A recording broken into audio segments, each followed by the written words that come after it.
What role could the EXIM play in Venezuela? EXIM's president and chairman, John Jovanovic, is here right now in a Fox Business exclusive. Welcome, John. Glad you're here. What timing, right? I mean, while it's early, almost too early to talk about the Venezuela oil rebuild scenario, what role is the EXIM prepared to take to help U.S. business?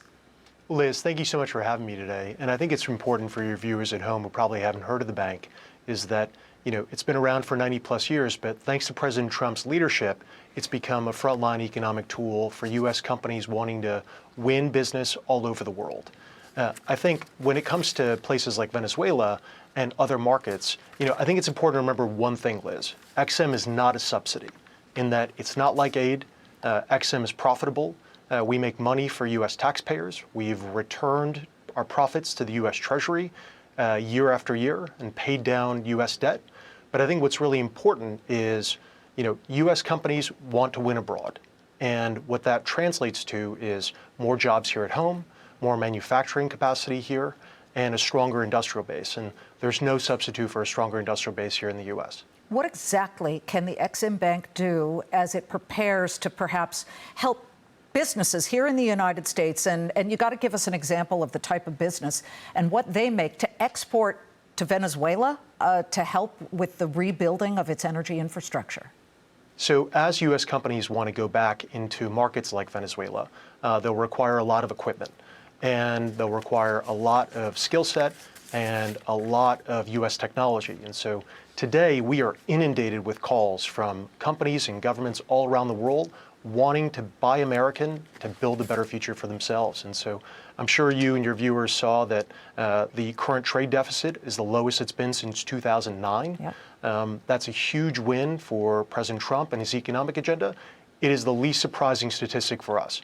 Our phones are ringing off the hook with countries, companies wanting to buy American technology, partner with U.S. companies, buy energy molecules from the United States, all of which leads to more economic resilience for them and a closer partnership with the United States. And that's exactly President Trump's economic agenda. So you said as businesses want to go back to Venezuela, you can lead a horse to water, but you can't make it drink. You heard what ExxonMobil's CEO said. Venezuela, for them, is uninvestable. I would imagine that your phone is ringing off the hook from companies here in the States that make products and machinery, and they would love to participate in it. But how safe is it, John? I mean, we're talking about militia who are shutting down roads and putting up all kinds of, flaming banners, and it's not a good situation there. We're working very closely with the White House and with our partners at all the other government agencies to monitor a very quickly evolving situation on the ground.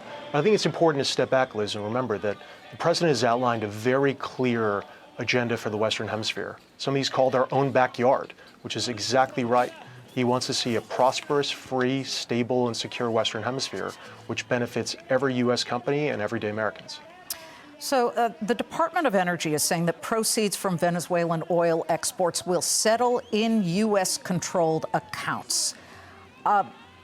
Correct me if I'm wrong, doesn't some of that proceeds, some of those sales, belong to the Venezuelan people? And how will you then, as the EXIM Bank, kind of square that?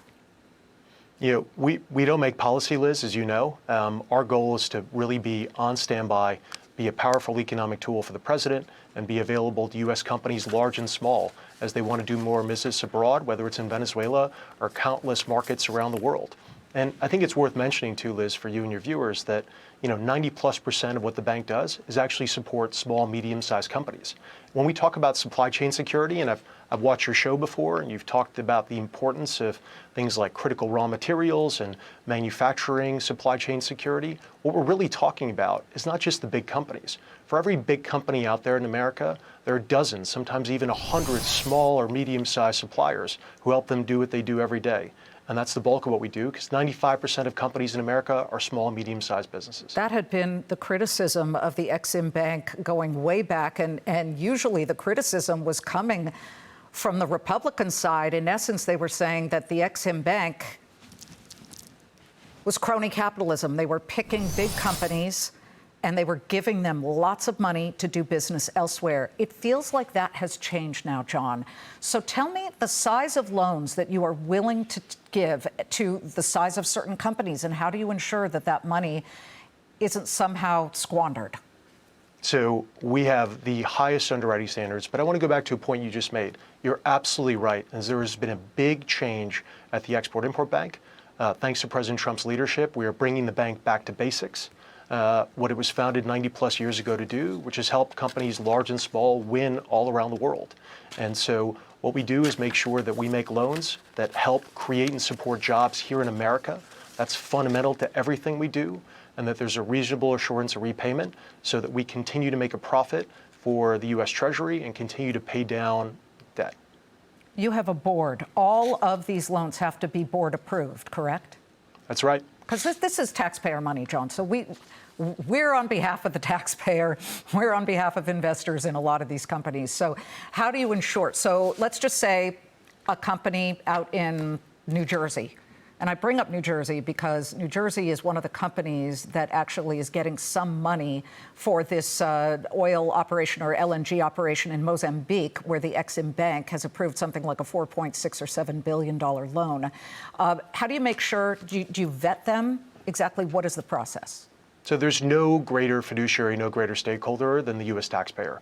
And what I tell everybody on our team every single day is that every transaction that we support, large or small, you have to be able to explain to your grandmother at home, to your friend on the street, why it is that U.S. taxpayer dollars should go to support this deal.